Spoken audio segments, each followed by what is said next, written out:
We produced everything that we had. What reason would there be to remove the case to federal court other than to get another judge to look at it? Well,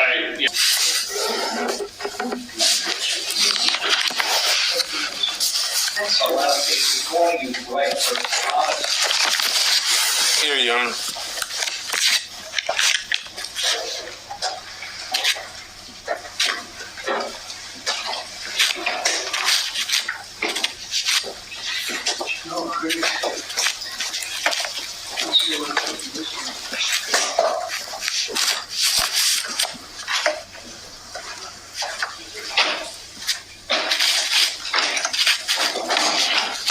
Good morning or afternoon, Your Honors. I'm Leon Bright. We're glad you're here. I would have warned for a proper attire for a court appearance. So I would caution you in the future if you're here in other courts to dress appropriately. But you're here, we're here in the interest of justice. We want to hear your argument and get this case resolved. Yes, sir. So go ahead, Mr. Bright. Well, forgive me first for not being aware of the tie and dress shirt. Never was told that. Never in my life been in a oral argument. Wasn't given that instruction in any email from the clerk or anything. So I'm walking into surprise. I have my polo shirt on. It's got a collar on it. You're here, so... Yeah, so that's just want to let you know it was not intentional. Yes, Your Honor, my case is really simple. It's just based on one subject, violation of due process. And in the violation of this due process, an individual has a right to be present and heard at any critical proceeding of trial. In my case, this would be the motion to dismiss court hearing that the defendants in the case of 18-CA-01042 would just present their evidence.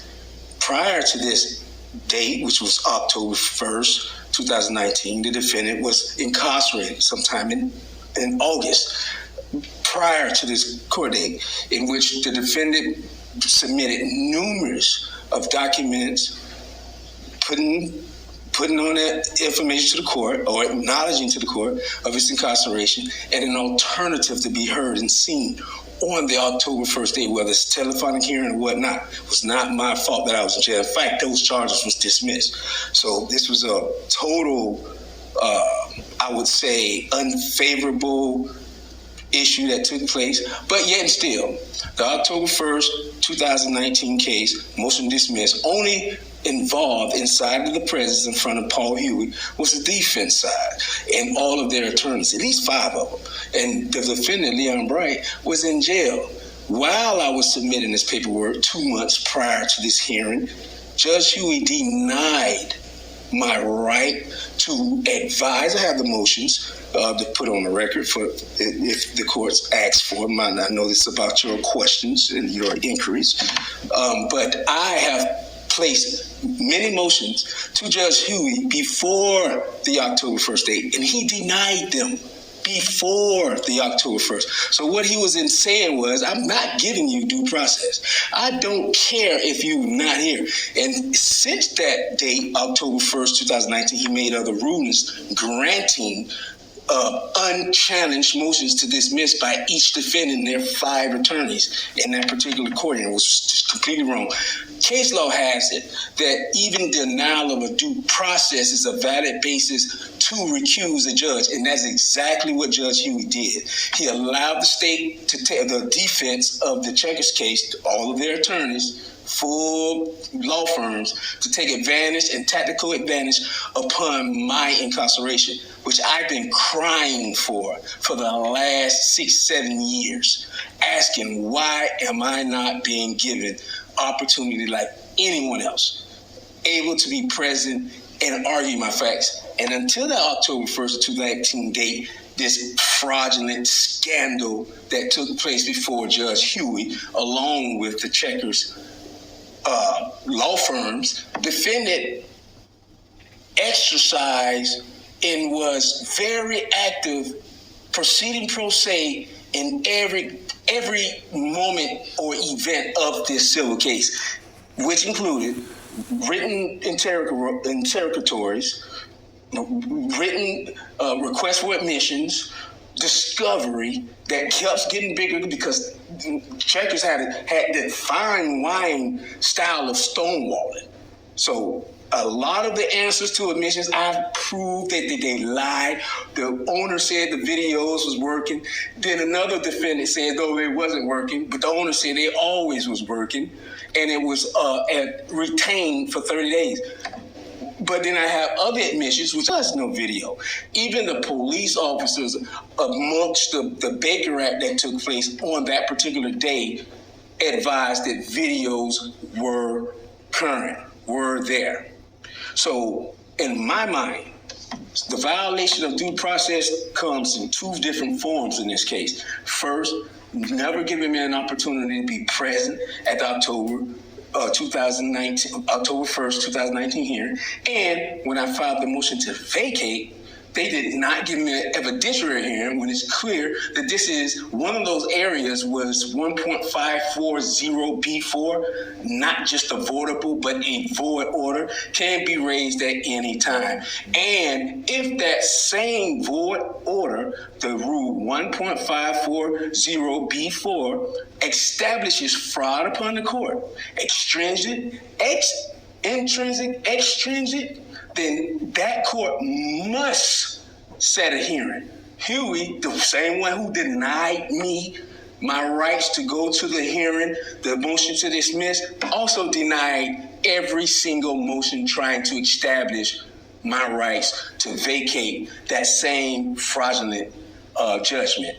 I have all the case law to prove otherwise, even your case law. And Second DCA is one of the most consistent courts that says a void judgment cannot be in effect. A void judgment is as if it never took effect. And based upon Rule 1.40B4, I have your cases, Cuban versus Cuban. I have all these cases for you. Cubello versus Ultiman, 571 Southern South, 2nd edition, 443, 445, Ryans, all saying that the court must set an evidentiary hearing on a motion to vacate when fraud is involved. Compounded with that was the fact that I moved to recuse Judge Huey based upon that violation of due process, which was denied. I put a written prohibition. I'm letting everybody know this is what he did to me. Everybody ignored it. They didn't care about me. So now it comes all the way here today, 9 years later, can kick all down the street, and I'm still fighting for an opportunity to fight in this case with fair access to the court, which I was denied. And on the second part, I was also denied a hearing on the motion to vacate, which established extrinsic and extrinsic fraud. A B4 motion can be raised at any time. I had both. I had perjury that I had from their documents of admissions, which is fraud, which is extrinsic fraud, intrinsic fraud, and that was within a year. I filed documents and didn't even find out that the court made two separate rulings and granted a motion to dismiss until January, when I was about to get out of jail.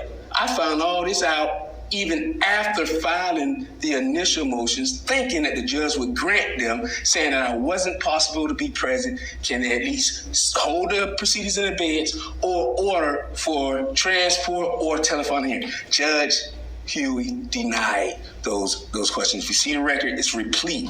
In fact, it's rife with unconstitutional orders today, and he's still not disqualified based upon the law. And that's pretty much it.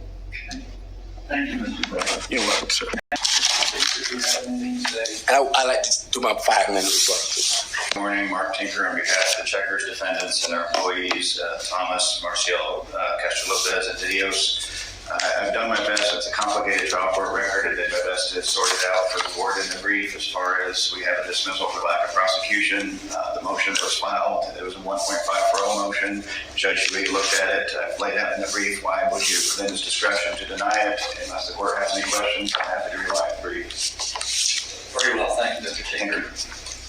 Mr. Bright, if you have anything to say in response to Of course. Mr. Tinker's argument, you can. Yes, Your Honor. But it needs to be. It's going to be within 5. It's definitely going to be within 5. I don't have really nothing else to say because I've proven everything. What the defense of the plaintiffs, the defendant's attorneys just suggested to you is fraud. All right, he is taking failure to prosecute. That had nothing to do with the October 1st, 2019 hearing. I have the documents here. These documents show motion heard that motion to object to the October 1st hearing without my presence. It had nothing to do with lack of prosecution. He's lying. He's sitting in court lying to you, using it as some lack of prosecution. How is it lack of prosecution when the court, he himself denied every request for me to be present at the hearing prior to the October 1st, 2019 hearing? It's no lack of prosecution. This is a violation of due process. In violation of the worst term. Nothing seen since Willie Lynch and Jim Crow. That's what I suggest. This was racist. If I can put my understanding as a black African-American male, I pretty much know what racism involves and what's the evidence. And for what was done between you and the frivolous argument that counsel not even clear on the record. To clear on the record, he would have to come to here and say, Your Honor, you know what, we can see. He's right. He was not able to be present, and we still invoked him without his presence because we didn't give a damn about him.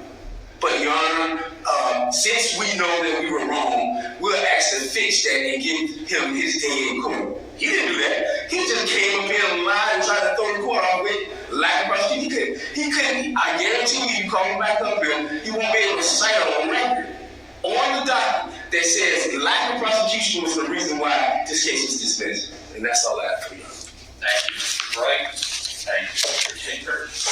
That concludes our docket for today, and